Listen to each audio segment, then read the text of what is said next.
Selamat datang kembali di channel Teman Tidur Kamu, bersama saya Moksa. Channel yang bisa membawa kalian untuk kembali membuka mata dan membuka pikiran dari sejarah yang terlupakan hingga biografi yang menginspirasi. Menyelami setiap tragedi yang menyayat hati, dan menjelajahi legenda yang tak terlupakan dari masa lalu hingga masa kini. Sebelumnya terima kasih untuk kalian yang sudah mengklik video ini. Semoga video ini bisa membuat kalian terhibur dan bisa menambah wawasan akan sebuah sejarah yang ada di dunia.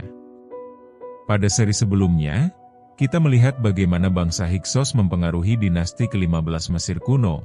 Kini saatnya kita untuk memperdalam pengetahuan kita tentang bangsa Hyksos itu sendiri. Siapa sebenarnya bangsa Hyksos? Dari mana mereka berasal? Dan bagaimana mereka berhasil menaklukkan sebagian besar Mesir kuno? Bangsa Hyksos sendiri memiliki arti sebagai penguasa asing dalam bahasa Mesir kuno. Mereka merupakan sebuah kelompok etnis yang berasal dari Asia Barat. Mereka memiliki budaya dan teknologi yang unik, yang mereka bawa ke Mesir kuno pada abad ke-17 sebelum Masehi. Dalam episode ini, kita akan melihat lebih dekat tentang sejarah bangsa Hyksos, mulai dari asal-usul mereka hingga keberhasilan mereka menaklukkan Mesir kuno.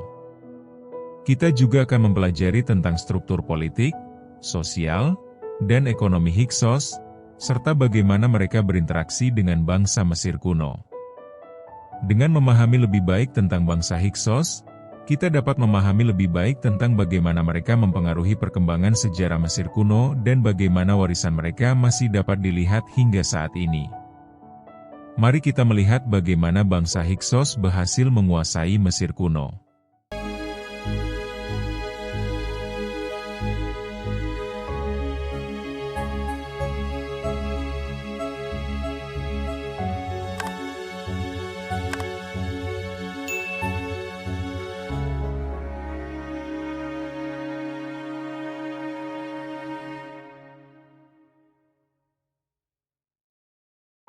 Bangsa Hyksos adalah raja-raja dari dinasti ke-15 Mesir yang berkembang sekitar tahun 1650 hingga 1550 sebelum Masehi. Pusat kekuasaan mereka adalah kota Avaris di Delta Nil, dan tempat mereka memerintah berada di Mesir Hilir dan Mesir Tengah hingga Cusae. Sebuah sejarah Mesir yang ditulis oleh pendeta dan sejarawan Yunani Mesir Manetho pada abad ketiga sebelum Masehi. Istilah Hyksos digunakan secara etnis untuk menunjuk orang-orang yang kemungkinan berasal dari Semit Barat, Levantin. Sementara Manetho menggambarkan Hyksos sebagai penjajah dan penindas, sayangnya interpretasi ini dipertanyakan dalam Egiptologi modern. Sebaliknya, pemerintahan Hyksos mungkin telah didahului oleh kelompok-kelompok orang Kanaan, yang secara bertahap menetap di Delta Nil sejak akhir dinasti ke-12 dan seterusnya dan yang mungkin telah memisahkan diri dari kekuasaan Mesir yang runtuh dan tidak stabil di beberapa titik selama dinasti ke-13. Periode Hyksos menandai periode pertama di mana penguasa asing memerintah Mesir. Banyak rincian tentang kekuasaan mereka, seperti luas wilayah kerajaan mereka dan bahkan nama dan urutan raja mereka, masih belum pasti. Bangsa Hyksos sendiri mempraktikkan banyak adat istiadat Levant atau Kanaan di samping adat istiadat Mesir.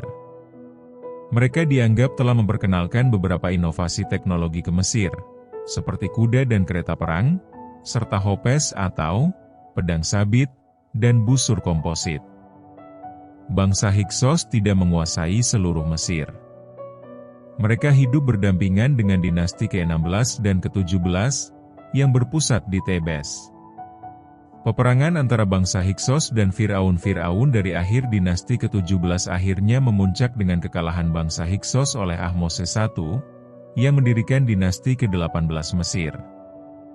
Pada abad-abad berikutnya, orang-orang Mesir menggambarkan bangsa Hyksos sebagai penguasa asing yang haus darah dan penindas. Istilah Hyksos berasal melalui bahasa Yunani yang berarti penguasa dari negeri asing.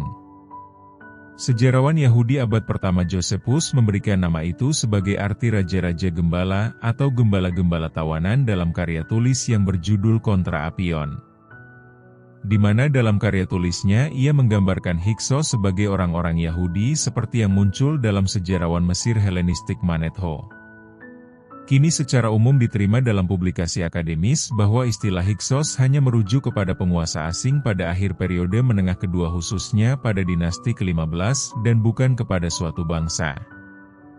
Di Mesir kuno sendiri, istilah Hyksos juga digunakan untuk merujuk pada berbagai penguasa Nubia dan khususnya Asia baik sebelum dan sesudah dinasti ke-15. Istilah ini digunakan setidaknya sejak dinasti ke-6 Mesir, sekitar tahun 2345 hingga 2181 sebelum Masehi, untuk menunjuk kepala suku dari daerah Shro, Palestina. Salah satu penggunaan paling awal yang tercatat ditemukan sekitar tahun 1900 sebelum Masehi di makam Amenhotep II dari dinasti ke-12 untuk memberi label seorang nomaden atau penguasa Kanaan bernama Abishasi Hyksos. Berdasarkan penggunaan nama tersebut dalam prasasti Hyksos dari Sakirhar yang berasal dari Avaris, nama tersebut digunakan oleh Hyksos sebagai gelar bagi diri mereka sendiri. Akan tetapi, Kim Ryholt berpendapat bahwa Hyksos bukanlah gelar resmi para penguasa dinasti ke-15, dan tidak pernah ditemukan bersama dengan gelar kerajaan, namun hanya muncul sebagai gelar dalam kasus Sakirhar. Menurut Ryholt, Hyksos adalah istilah umum yang ditemukan terpisah dari gelar kerajaan, dan dalam daftar pemerintahan setelah akhir dinasti ke-15 itu sendiri. Pada dinasti ke-25 Mesir dan selama periode Ptolemeus, istilah Hyksos diadopsi sebagai gelar pribadi dan julukan oleh beberapa Firaun atau pejabat tinggi Mesir, termasuk pejabat Eban Mentuemhat, Philip III dari Makedonia dan Ptolemeus XIII. Dan istilah itu juga digunakan pada makam pendeta besar Mesir Ptosiris di Tuna El Gebel pada tahun 300 sebelum Masehi untuk menunjuk penguasa Persia Artaxerxes III, meskipun tidak diketahui apakah Artaxerxes mengadopsi gelar ini untuk dirinya sendiri. Asal-usul. Dalam ringkasan Manetho, Josephus menghubungkan Hyksos dengan orang-orang Yahudi, tetapi ia juga menyebut mereka orang Arab. Dalam ringkasan Manetho sendiri, sejarawan akhir zaman kuno Sextus Julius Africanus dan Eusebius mengatakan bahwa Hyksos berasal dari Phoenicia. Sampai penggalian dan penemuan di wilayah Tel El Daba pada tahun 1966, catatan tersebut masih diandalkan oleh para sejarawan untuk mencari tahu periode Hyksos sesungguhnya. Temuan material di Tel El Daba menunjukkan bahwa bangsa Hyksos berasal dari Levant. Nama pribadi bangsa Hyksos menunjukkan bahwa mereka berbicara dalam bahasa Semit Barat. Raja terakhir dinasti ke-17 Theban menyebut Apopi sebagai kepala suku Redjenu dalam sebuah prasasti yang menyiratkan latar belakang Levant bagi Raja Hyksos ini. Menurut Analatifa Mourat, penerapan istilah Hyksos di Mesir dapat menunjukkan berbagai latar belakang, termasuk pendatang baru Levant atau orang-orang dengan asal campuran Levant Mesir. Berkat karya Manfred Bietak, yang menemukan kemiripan dalam arsitektur, keramik, dan praktik penguburan, para sarjana kini lebih menyukai asal-usul bangsa Hyksos dari Levant Utara. Sejarah. Catatan sejarah menunjukkan bahwa orang Semit dan orang Mesir mempunyai kontak pada semua periode sejarah Mesir. Plakat MacGregor, atau artefak Mesir kuno yang berasal dari tahun 3000 sebelum Masehi mencatat sebuah penyerangan pertama ke timur dengan gambar Firaun dan sedang memukul musuh Asia Barat. Selama masa pemerintahan Senusret II, sekitar tahun 1890 sebelum Masehi, tercatat beberapa rombongan orang asing dari Asia Barat yang mengunjungi Firaun dengan membawa hadiah, seperti pada lukisan makam pejabat dinasti ke-12 Amenhotep II. Tak lama kemudian, prasasti Sebekhu, yang berasal dari masa pemerintahan Senusret III tahun 1878 hingga 1839 sebelum Masehi mencatat kampanye militer Mesir paling awal yang diketahui di Levant. Satu-satunya catatan kuno mengenai keseluruhan periode Hyksos adalah yang ditulis oleh sejarawan Mesir Helenistik Manetho, yang hanya ada dalam bentuk kutipan dari orang lain. Pembentukan pemerintahan Hyksos sebagian besar damai dan tidak melibatkan invasi populasi asing sepenuhnya. Arkeologi menunjukkan kehadiran Asia yang berkelanjutan di Avaris selama lebih dari 150 tahun sebelum dimulainya pemerintahan Hyksos, dengan pemukiman Kanaan bertahap dimulai di sana sekitar tahun 1800 sebelum Masehi selama dinasti ke-12. Lamanya waktu pemerintahan Hyksos tidak jelas. Daftar Raja Turin yang terpisah-pisah menyebutkan bahwa ada 6 Raja Hyksos yang secara kolektif memerintah selama 108 tahun. Namun pada tahun 2018 Kim Ryholt mengusulkan pembacaan baru sebanyak 149 tahun, sementara Thomas Schneider mengusulkan durasi antara 160 dan 180 tahun. Pemerintahan Hyksos tumpang tindih dengan pemerintahan Firaun asli Mesir dari dinasti ke-16 dan ke-17, yang lebih dikenal sebagai periode menengah kedua. Konflik antara Thebes dan Hyksos hanya diketahui dari sumber-sumber pro-Thebes, dan tidak mudah untuk menyusun kronologi. Sumber-sumber ini secara propaganda menggambarkan konflik tersebut sebagai perang pembebasan nasional. Perspektif ini sebelumnya juga dianut oleh para sarjana tetapi sekarang dianggap tidak lagi akurat. Permusuhan antara Hyksos dan dinasti ke-17 Thebes tampaknya dimulai pada masa pemerintahan Raja Thebes Sekenenrata. Mumi Sekenenrata menunjukkan bahwa ia dibunuh oleh beberapa pukulan kapak di kepala, tampaknya dalam pertempuran dengan Hyksos. Sekitar tahun 1542 sebelum Masehi penerus Sekenenretau, Kamose, memulai sebuah kampanye melawan beberapa kota yang setia kepada Hyksos, yang kisahnya dilestarikan pada 3 prasasti monumental yang didirikan di Karnak. Dalam sastra umum, para penasihat Kamose digambarkan berusaha menghalangi raja, yang tetap menyerang. Ia menceritakan penghancuran kota Nefrusi dan beberapa kota lain yang setia kepada Hyksos. Pada prasasti kedua, Kamose mengklaim telah menangkap Avaris, tetapi kembali ke Thebes setelah menangkap seorang utusan antara Apepi dan Raja Kus. Aturan dan administrasi. Bangsa Hyksos menunjukkan campuran ciri-ciri budaya Mesir dan Levant. Penguasa mereka mengadopsi gelar kerajaan Mesir kuno secara penuh dan mempekerjakan juru tulis dan pejabat Mesir. Mereka juga menggunakan bentuk administrasi Timur Dekat, seperti mempekerjakan seorang kanselir sebagai kepala administrasi mereka. Nama-nama, urutan, lamanya pemerintahan, dan bahkan jumlah penguasa dinasti ke-15 tidak diketahui dengan pasti. Setelah berakhirnya kekuasaan mereka, raja-raja Hyksos tidak dianggap sebagai penguasa Mesir yang sah dan dihilangkan dari sebagian besar daftar raja. Daftar Raja Turin yang terpisah-pisah memuat 6 raja Hyksos, namun hanya nama yang terakhir, Hamudi, yang dilestarikan. Berbagai sumber arkeologi lainnya juga mencantumkan nama-nama penguasa dengan gelar Hyksos. Namun, mayoritas raja dari periode peralihan kedua hanya dibuktikan sekali pada satu objek, dengan hanya 3 pengecualian.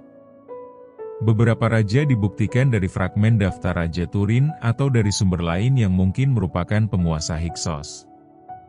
Menurut Ryholt, Raja Semken dan Apranat, yang diketahui dari daftar Raja Turin, mungkin merupakan penguasa Hyksos awal.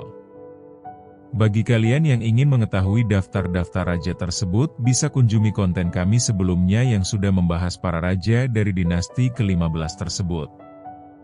Keterlibatan Hyksos dalam diplomasi jarak jauh dikonfirmasi oleh sebuah surat paku yang ditemukan di reruntuhan Avaris. Diplomasi Hyksos dengan Kreta dan Timur Dekat kuno juga dikonfirmasi oleh keberadaan hadiah dari istana Hyksos di tempat-tempat tersebut. Salah satu penguasa Hyksos, dikenal karena kontaknya yang luas, karena benda-benda dengan namanya telah ditemukan di Knossos dan Hattusha yang menunjukkan kontak diplomatik dengan Kreta dan orang Het. Para penguasa Thebes pada dinasti ke-17 diketahui meniru Hyksos baik dalam arsitektur maupun nama kerajaan mereka. Ada bukti hubungan persahabatan antara Hyksos dan Thebes, termasuk kemungkinan aliansi pernikahan, sebelum pemerintahan Firaun Thebes Sekenenratau. Banyak sarjana yang menggambarkan dinasti-dinasti Mesir yang hidup sezaman dengan Hyksos sebagai dinasti-dinasti pengikut. Sebuah gagasan yang sebagian berasal dari teks sastra dinasti ke-19 The Quarrel of Apopis and Sekenenre, yang menyebutkan seluruh negeri membayar upeti kepadanya, menyerahkan pajak mereka secara penuh serta membawa semua hasil bumi Mesir yang baik. Masyarakat dan budaya. Bangsa Hyksos tampaknya tidak menghasilkan karya seni istana. Sebaliknya mereka mengambil alih monumen-monumen dari dinasti sebelumnya dengan menuliskan nama mereka di monumen-monumen tersebut. Banyak di antaranya yang bertuliskan nama Raja Hian. Sebuah istana besar di Avaris telah ditemukan, dibangun dengan gaya Levant dan bukan gaya Mesir, kemungkinan besar oleh Hian. Sekelompok sphinx kerajaan yang menggambarkan Firaun Amenemhat III dengan beberapa ciri yang tidak biasa dibandingkan dengan patung konvensional. Diberi nama Sphinx Hyksos karena fakta bahwa ini kemudian ditulis ulang oleh beberapa raja Hyksos, dan awalnya dianggap mewakili Raja Hyksos sendiri. Sebuah pendapat menyatakan kalau Sphinx ini disita oleh Hyksos dari kota-kota kerajaan tengah dan kemudian diangkut ke ibu kota mereka Avaris di mana mereka ditulis ulang dengan nama-nama pemilik baru mereka dan menghiasi istana mereka.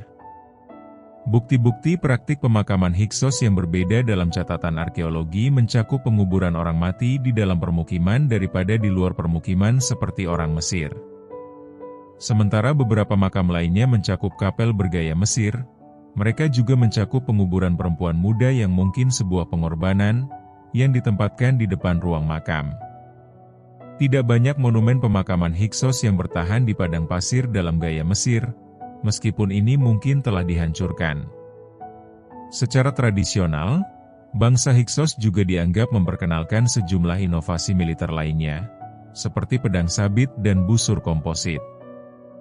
Dengan pendapat para akademisi yang saat ini terbagi, ada kemungkinan juga bahwa bangsa Hyksos memperkenalkan teknik pengerjaan perunggu yang lebih maju, meskipun ini tidak meyakinkan. Mereka mungkin mengenakan baju besi seluruh tubuh. Sedangkan orang Mesir tidak mengenakan baju besi atau helm sampai kerajaan baru. Bangsa Hyksos juga memperkenalkan teknik menenun yang lebih baik dan alat musik baru ke Mesir. Periode awal kehadiran Hyksos menjadikan ibu kota mereka Avaris sebagai ibu kota perdagangan Delta. Hubungan dagang Hyksos terutama dengan Kanaan dan Siprus dikatakan intensif, terutama dengan banyaknya impor barang-barang Kanaan, dan mungkin mencerminkan asal-usul Kanaan dari dinasti tersebut. Perdagangan sebagian besar dilakukan dengan kota-kota di Levant Utara, tetapi hubungan dengan Levant Selatan juga berkembang. Selain itu, perdagangan dilakukan dengan Fayyum, Memphis, oasis di Mesir, Nubia, dan Mesopotamia.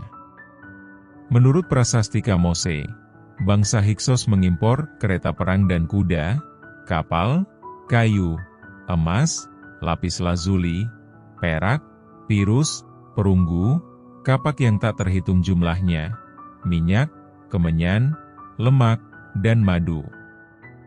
Bangsa Hyksos juga mengekspor sejumlah besar material jarahan dari Mesir Selatan, terutama patung-patung Mesir, ke wilayah Kanaan dan Suriah. Ada sedikit bukti perdagangan antara Mesir Hulu dan Hilir selama periode Hyksos, dan Manfred Bietak mengusulkan bahwa ada boikot perdagangan bersama. Dalam segi keagamaan bangsa Hyksos diketahui telah menyembah dewa badai Kanaan Baal, yang dikaitkan dengan dewa Mesir Set. Dewa Set tampaknya telah menjadi dewa pelindung Avaris sejak dinasti ke-14 meskipun sumber-sumber kemudian mengklaim bangsa Hyksos menentang penyembahan para dewa-dewa. Hubungan Hyksos dengan Alkitab. Dalam tradisi Manetonian, Josephus, dan sebagian besar penulis kuno, mengaitkan Hyksos dengan orang-orang Yahudi. Mengutip dari Aegyptia Cakarya Manetho, Josephus menyatakan bahwa ketika Hyksos diusir dari Mesir, mereka mendirikan Yerusalem. Namun hal itu tidak jelas apakah ini asli dari Manetho atau tambahan Josephus sendiri, karena Manetho tidak menyebutkan orang Yahudi atau orang Ibrani dalam catatannya yang terlestarikan tentang pengusiran tersebut. Catatan Josephus tentang Manetho yang menghubungkan pengusiran Hyksos dengan peristiwa lain pada 200 tahun kemudian, di mana sekelompok penderita kusta yang dipimpin oleh pendeta Osarsep diusir dari Mesir ke Avaris. Di sana mereka bersekutu dengan Hyksos dan memerintah Mesir selama 13 tahun sebelum diusir. Selama waktu itu mereka menindas orang Mesir dan menghancurkan kuil-kuil mereka. Dan setelah pengusiran, Osarsep mengganti namanya menjadi Musa. Mayoritas sarjana modern tidak percaya bahwa unsur-unsur cerita Mesir dalam Alkitab dapat dibuktikan dengan metode historis. Namun, beberapa sarjana telah mencoba untuk menghubungkan narasi periode Hyksos dengan periode Exodus. Sarjana seperti Jan Assmann dan Donald Redford, misalnya, telah menyarankan bahwa kisah Exodus Alkitab mungkin seluruhnya atau sebagian terinspirasi oleh pengusiran Hyksos. Arkeolog Israel Finkelstein dan Neil Asher Silberman berpendapat bahwa narasi Exodus mungkin berevolusi dari ingatan samar-samar tentang pengusiran Hyksos, yang diputar untuk mendorong perlawanan terhadap dominasi Yehuda pada abad ke-7 oleh Mesir.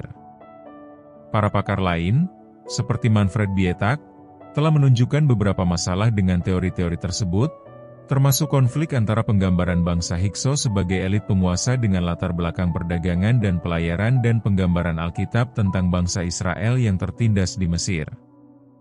Sejumlah sarjana tidak percaya bahwa Exodus itu memiliki dasar sejarah sama sekali. Sementara hanya sarjana, di pinggiran fundamentalis, yang menerima seluruh kisah Alkitab ada sangkut pautnya dengan Hyksos. Konsensus saat ini di antara para arkeolog adalah bahwa, jika Eksodus Israel dari Mesir terjadi, itu pasti terjadi pada dinasti ke-19 Mesir, abad ke-13 sebelum Masehi, mengingat kemunculan pertama budaya Israel yang khas dalam catatan arkeologi. Pemerintahan Hyksos terus dikutuk oleh Firaun kerajaan baru seperti Hatshepsut, yang, 80 tahun setelah kekalahan mereka, mengklaim telah membangun kembali banyak kuil dan candi yang telah mereka abaikan. Ramses II memindahkan ibu kota Mesir ke Delta, membangun Pirameses di dekat lokasi Avaris, di mana ia mendirikan sebuah stela yang menandai ulang tahun ke-400 pemujaan Set. Para sarjana biasa menyarankan bahwa ini menandai 400 tahun sejak Hyksos membangun kekuasaan mereka. Namun daftar leluhur Ramses terus menghilangkan Hyksos dan tidak ada bukti bahwa mereka dihormati selama pemerintahannya. Daftar Raja Turin, yang mencakup Hyksos dan semua mantan penguasa Mesir yang disengketakan atau dipermalukan, tampaknya berasal dari masa pemerintahan Ramses atau salah satu penggantinya. Penggambaran Manetho tentang Hyksos, yang ditulis hampir 1300 tahun setelah berakhirnya kekuasaan Hyksos dan ditemukan dalam Josephus, bahkan lebih negatif daripada sumber-sumber kerajaan baru. Catatan tentang penggambaran Hyksos sebagai penakluk dan penindas Mesir yang kejam, telah sangat berpengaruh pada persepsi Hyksos hingga zaman modern. Penemuan Hyksos pada abad ke-19, dan studi mereka setelah menguraikan naskah-naskah Mesir kuno, menghasilkan berbagai teori tentang sejarah, asal-usul, etnisitas, dan penampilan mereka, yang seringkali diilustrasikan dengan detail yang indah dan imajinatif. Dengan demikian, kita telah melihat bagaimana bangsa Hyksos mempengaruhi perkembangan sejarah Mesir kuno. Dari asal-usul mereka di Asia Barat hingga keberhasilan mereka menaklukkan sebagian besar Mesir kuno, bangsa Hyksos telah meninggalkan warisan yang langgeng dalam sejarah Mesir kuno. Bangsa Hyksos membawa teknologi dan budaya baru ke Mesir kuno, yang berdampak besar pada perkembangan sejarah Mesir kuno. Mereka juga memperkenalkan sistem pemerintahan yang lebih desentralisasi dan memungkinkan adanya otonomi daerah. Meskipun bangsa Hyksos akhirnya diusir dari Mesir kuno oleh bangsa Mesir kuno sendiri, namun warisan mereka masih dapat dilihat hingga saat ini. Bangsa Hyksos telah memainkan peran penting dalam membentuk sejarah Mesir kuno dan memperkaya budaya Mesir kuno. Dalam menutup pembahasan tentang sejarah bangsa Hyksos, kita dapat memahami lebih baik tentang bagaimana bangsa ini mempengaruhi perkembangan sejarah Mesir kuno. Kita juga dapat melihat bagaimana bangsa Hyksos telah meninggalkan warisan yang langgeng dalam sejarah Mesir kuno dan bagaimana warisan ini masih dapat dilihat hingga saat ini. Bagi kalian yang ingin menambahkan atau ingin berbagi pengetahuan, jangan ragu untuk tulis di kolom komentar. Jangan lupa untuk like dan subscribe channel ini untuk mendapatkan update tentang video-video sejarah lainnya. Sampai jumpa di video berikutnya.